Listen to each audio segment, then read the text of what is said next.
Hi everyone. Thank you so much for helping me review our new database.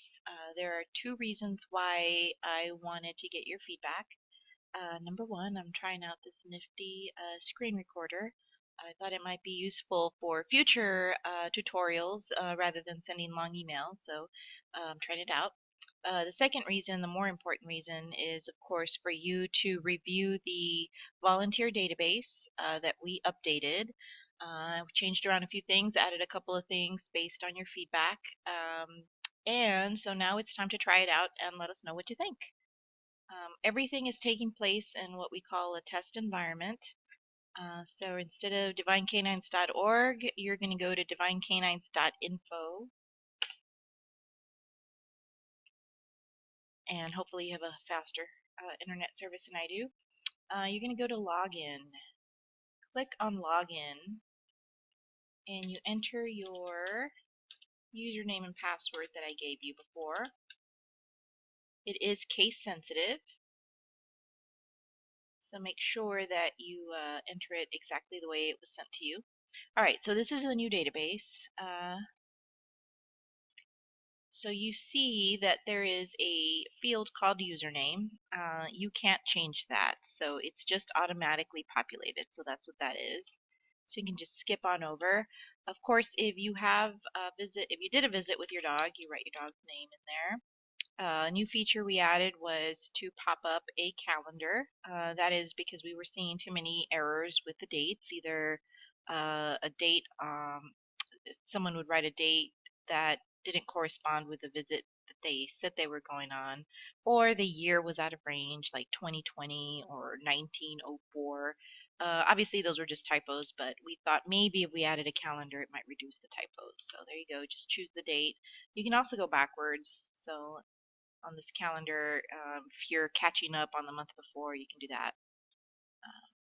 Duration and travel time does not change. You just enter it as before. There's still a little explanation of what it does. And so this is a new feature.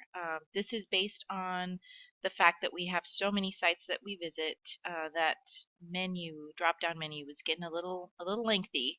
And I know it's important for site coordinators to have their site listed, so that their site wouldn't get lost in the mix, we decided to categorize the visit. So before you can choose your site, you choose the type of site it is. And your options are like an administrative type of visit, or is it for children and young adults? Is it in a hospital or clinic, a nursing home? Is it outside the Austin area? And this would be way outside, like the Hill Country, Brownwood, etc. So Pflugerville, Hutto, general Austin area um, is where everything else is, and then outside of Austin, you choose that. We added special events or visits too. So let's just go through one. Let's say I was entering my site for Brookdale Nursing Home. I know it's a nursing home, I choose that. And now when I look for my site, it's not 1,000, sites. I can easily find the one I'm looking for. Next thing is a new feature also, and this is the type of visit. So you can enter whether it was a group visit. A group visit just means it's you and at least one other team that is visiting the same client at the same time.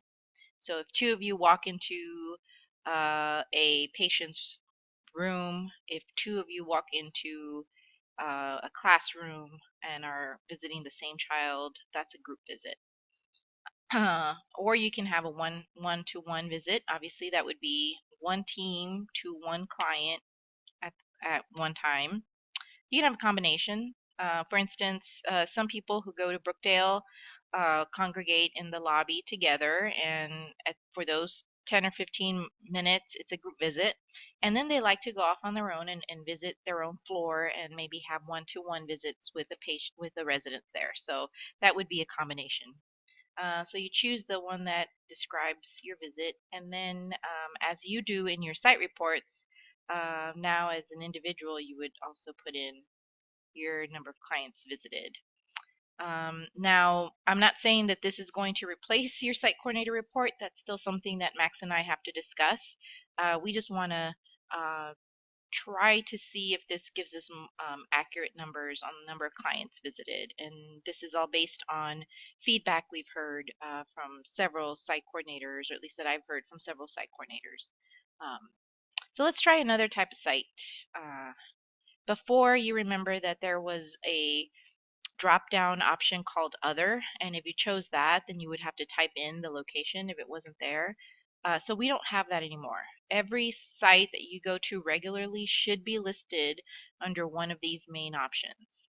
Of course, you can still enter a standalone visit that isn't part of the normal routine, and that would be found under special events or visits. So if I chose that, then I would see these things. Of course, the ones we know we're going to have are here.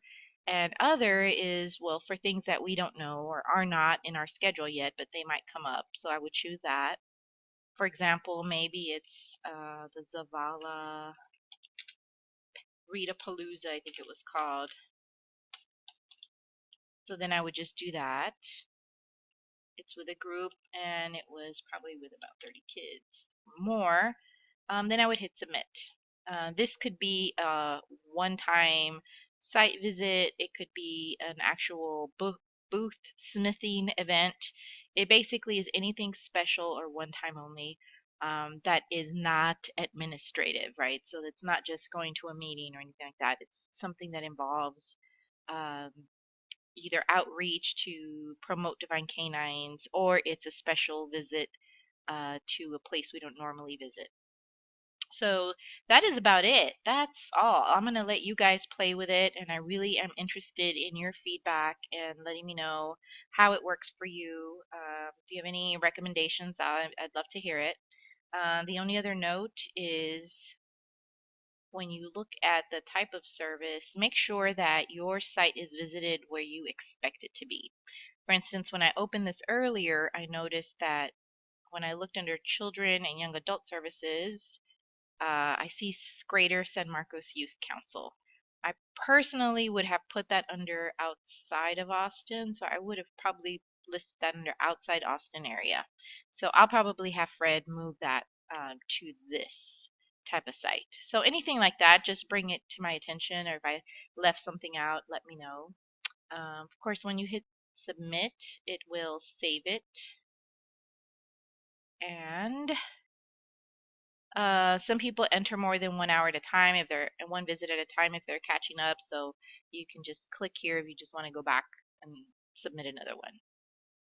And I'll most likely make another tutorial this way or the old-fashioned way for everybody once we finalize the database. But I wanted to give you guys a chance to play around with it. You guys are site coordinators, and you know about collecting the client information, number of clients served information. So I also wanted to give you a chance to do that.